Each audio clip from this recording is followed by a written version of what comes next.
మనలను విడిపించు సర్వశక్తిమంతుడిగా మనకై ఉండిన మన ప్రభువైన యేసు యొక్క నామమునకు మహిమ కలుగునుగాక. క్రీస్తునందు ప్రియమైన వారందరికీ నా స్తోత్రములు తెలియజేయుచున్నాను. ఈ ఉదయ కాలమున మన వేకువ మన్నా యొక్క ముఖ్య అంశము దేవుని నీతి మనలను విడిపించును. దీని ధ్యానార్థమై మనము దావీదు రాసిన కీర్తనల గ్రంథము 143వ అధ్యాయము మొదటి 3 వచనముల వైపు మన పరిశుద్ధ గ్రంథమును త్రిప్పెదముగాక. యెహోవా నా ప్రార్థన ఆలకింపుము, నా విన్నపములకు చెవియొగ్గుము. నీ విశ్వాస్యతను బట్టి నీ నీతిని బట్టియు నాకు ఉత్తరమిమ్ము. నీ సేవకునితో వ్యాజ్యమాడకుము. సజీవులలో ఒకడును నీ సన్నిధిని నీతిమంతుడుగా ఎంచబడడు. శత్రువులు నన్ను తరుముచున్నారు, వారు నా ప్రాణమును నేల పడగొట్టుచున్నారు. చిరకాలము క్రిందట చనిపోయిన వారితో పాటు గాఢాంధకారములో నన్ను నివసింపజేయుచున్నారు అని చదువుచున్నాము. ఈ వాక్యమును వినుచున్న ప్రియమైన వారలారా, మూల వాక్యమును గమనించినట్లయితే ఇది దావీదు స్థితికి తగినట్లుగా అతనిచే రాయబడిన కీర్తనగా కనబడుచున్నప్పటికీ దేవుని బిడ్డలుగా ఉన్న మనమందరమును ఏ విధముగా తమ జీవితములోని భారములు బాధలచే చెరపట్టబడిన స్థితిలో దేవుని యొద్దకు వచ్చి దేవుడే తమను విడిపించెదరనియు తమకు నడవవలసిన మార్గమును చూపుదరనియు విశ్వసించెదరో చూడవచ్చును. ఇక్కడ కీర్తనాకారుడైన దావీదు చీకటి శక్తులు తనను ఆవరించినప్పుడు ఏ విధముగా వాటి నుంచి విడుదల పొందవలెనని తన దీనస్థితిని గూర్చి యెహోవాకు మొరపెట్టుచున్నాడు. మనమును మన జీవితములలో అదే రీతిగా చీకటి శక్తులచే శోధింపబడుచు కొన్ని సమయములలో మనలను మనము క్రిందకు దిగజార్చుకునే వారముగా కనపడదుము. మనము యోహాను రాసిన సువార్త 8వ అధ్యాయము 4వ వచనములోని 2వ భాగమును గమనించినట్లయితే, ఆది నుండి వాడు నరహంతకుడై ఉండి సత్యమందు నిలిచినవాడు కాడు, వాని యందు సత్యమే లేదు. వాడు అబద్ధమాడునప్పుడు తన స్వభావమును అనుసరించియే మాటలాడును. వాడు అబద్ధికుడును అబద్ధమునకు జనకుడునై ఉన్నాడు అని చదువుచున్నాము. మనలో ప్రతి ఒక్కరికి ప్రభువు చెంతకు చేరకుండా అడ్డుపడవలెనని మన మీద ప్రతి సమయమందును నేరములు మోపువాడుగా ఆ అపవాది కనపడుచున్నాడు. మనలను దోషిగా చేసి మనము విలువలేని వారమని దేవునిచే మేలు పొందుకొనుటకు నీకు అర్హత లేదని మన చెవిలో ఎల్లప్పుడూ చెప్పుచూ ఉండును. ఎప్పుడైతే మనము నిజమే కదా, నేను ఆ విధముగా మేలు పొందుటకు అర్హత లేదని మనకు వినబడుచున్న ఆ సాతాను స్వరమునే వినుచు కృంగి కృషించిపోయినట్లయితే ఇక వాడు మన జీవితములను పాతాళమునకు అణిచివేయును. అయితే రాజైన దావీదు ఇక్కడ ఏమి చెప్పుచున్నాడు? నీ విశ్వాస్యతను బట్టియు నీ నీతిని బట్టియు నాకు ఉత్తరమిమ్ము అని చెప్పుచున్నారు. తన నీతిని బట్టి కాక దేవుని నీతిని బట్టి తనకు ఉత్తరమియ్యమని ఆ తండ్రి అయిన యెహోవాను వేడుకొనుచున్నాడు. మనము యెషయా గ్రంథము 64వ అధ్యాయము 6వ వచనములోని మొదటి భాగమును గమనించినట్లయితే, మా నీతి క్రియలన్నీయు మురికి గుడ్డవలే నాయను అని చదువుచున్నాము. మన నీతిని ఆధారము చేసుకొనినట్లయితే మనకు తండ్రి అయిన దేవుని నుండి సమాధానము దొరకదు. కాని ఆయన నీతిని బట్టి మనము మన జీవితములో క్షమించబడి బ్రతుకుచున్నామని గుర్తించవలెను. ఈ సందర్భములో నేను మీతో ఒక సంఘటన పంచుకొనవలని ఆశపడుచున్నాను. ఒక దేవుని సువార్థికుడు అనేక మందిని రక్షించుచు తన జీవితమును కొనసాగించుచుండెను. అయితే సాతాను ఒక రాత్రి ఆ వ్యక్తి దగ్గరకు వచ్చి, నీవు నీతిమంతుని వలె నటించుచు అనేకులను మోసము చేయుచున్నావు. నీవు గత కాలములో ఒక వ్యభిచారము చేసిన వ్యక్తిగాను, నేరములు అబద్ధములు పలికిన వ్యక్తిగా ఉండి ఏ విధముగా నీవు దేవుని దగ్గరకు చేరగలవు అని ఇతను చేసిన పాపములన్నిటినీ ఒక పెద్ద కాగితము మీద రాసి ఆ చిట్టాని ఇతను ముందు పరిచినదట. అది చూచిన ఆ దైవజనునికి కలవరము కలిగి కన్నీరు విడుచుచుండెను. అయితే ఇంతలో ఆకాశము నుండి ఒక గొర్రెపిల్ల రక్తము ఆ సాతానుడు చూపిన చిట్టా మీద పడి దాని మీద ఉన్న అక్షరములు కనబడనంతగా ఆ రక్తముతో తడిసిపోయెను. అంతటా నీ పాపములను కూడా ఈ విధముగానే నా రక్తముతో కడిగివేసియున్నాను అను ఒక స్వరము ఆ దైవజనునికి వినపడెను. ఎప్పుడైతే సాతానుడు నీ పాపములను చూపి నిన్ను ఎదిరించుచున్నాడో నీవును అంతే విశ్వాసముతో దేవుని వాక్యము ఎత్తిపెట్టి ఆ వాక్యము ద్వారా సాతానును వాడు కుయుక్తులను ఎదిరించుటకు అలవరుచుకొనుము. ప్రియమైన దేవుని జనమా, మన నీతిని బట్టి మన విశ్వాస్యతను బట్టి మనము విడిపించబడలేము. కాని దేవుని నీతి మరియు దేవుని విశ్వాస్యతను బట్టియే మనము విడిపించబడదుమని జ్ఞాపకముంచుకొనుము. అప్పుడు మాత్రమే దేవుని నీతి మనలో క్రియ చేసి ఆత్మ ద్వారా సాతాను కాడిని విరుగగొట్టు కొట్టుటకు త్రోవ చూపబడి జయము పొందగలము.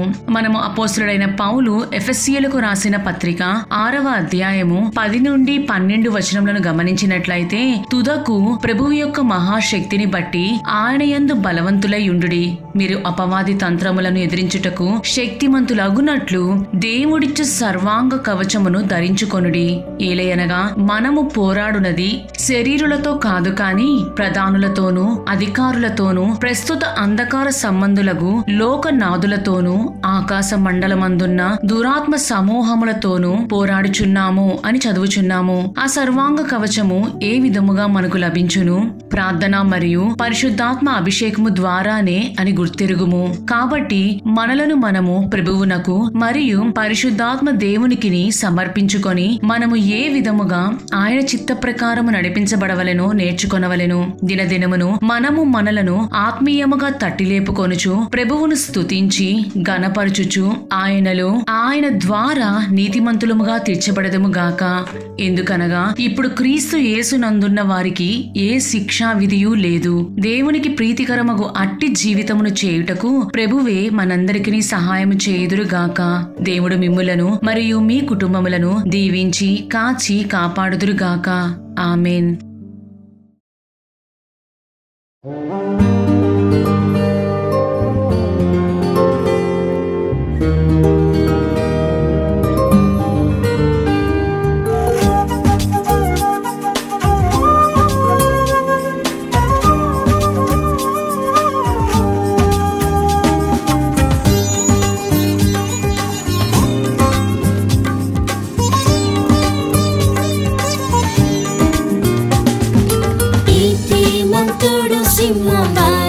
ధైర్యముగా నిరీక్షణ విశ్వాసంతో జీవించును.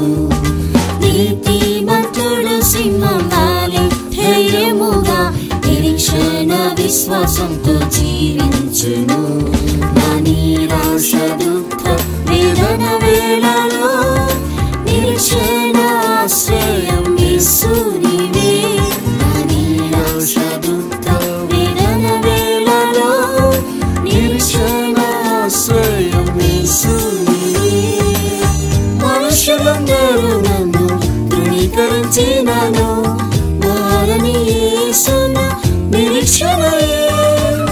మనుషులందరూ నన్ను తృణీకరించినను, మారని యేసున నిరీక్షణయే. తల్లి వలె నన్ను కౌగిలించుకొని ధైర్యంతో జీవింప అభయము సాగెను. తల్లి వలె నన్ను కౌగిలించుకొని ధైర్యంతో జీవింప అభయము సాగెను.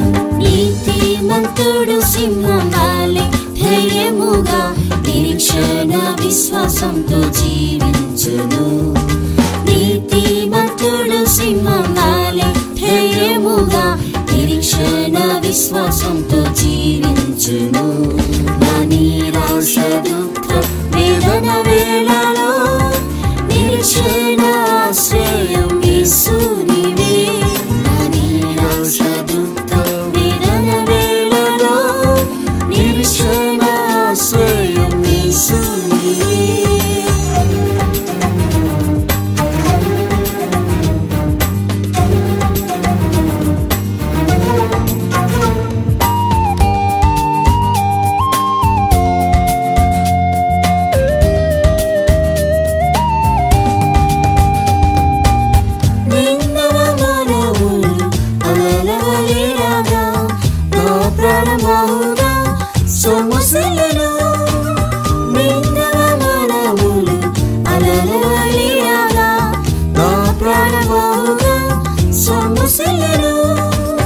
నిస్సహాయములో సహాయమునాయసి నిన్ను నే విడువను ఎడబాయన నేను.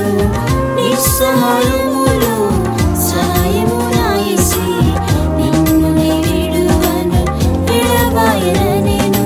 నీతిమంతుడు సింహం వలె ధైర్యముగా నిరీక్షణ విశ్వాసంతో జీవించును. నీతిమంతుడు సింహం వలె ధైర్యముగా నిరీక్షణ విశ్వాసంతో జీవించు. జీవించును. నా నిరాశ దుఃఖ వేదన వేళలో నిరీక్షణ ఆశ్రయం యేసు నీవే.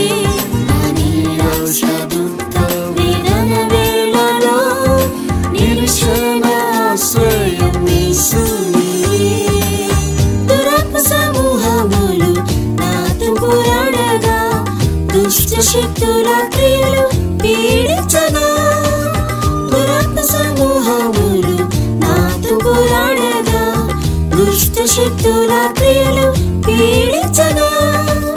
ప్రధానాధికారులను నిరాయుధులను చేసి ప్రాణం పెట్టిన యేసు జయోత్సవమిచ్చెను. ప్రధానాధికారులను నిరాయుధులను చేసి ప్రాణం పెట్టిన యేసు జయోత్సవమిచ్చెను. నీతిమంతుడు సింహం వలె ధైర్యముగా నిరీక్షణ విశ్వాసంతో జీవించును. నీతిమంతుడు సింహం వలె ధైర్యముగా నిరీక్షణ విశ్వాసంతో జీవించును. నా నిరాశ దుఃఖ వేదన వేళలో నిరీక్షణ ఆశ్రయం యేసు నీవే. నా నిరాశ దుఃఖ వేదన వేళలో నిరీక్షణ ఆశ్రయం యేసు నీవే.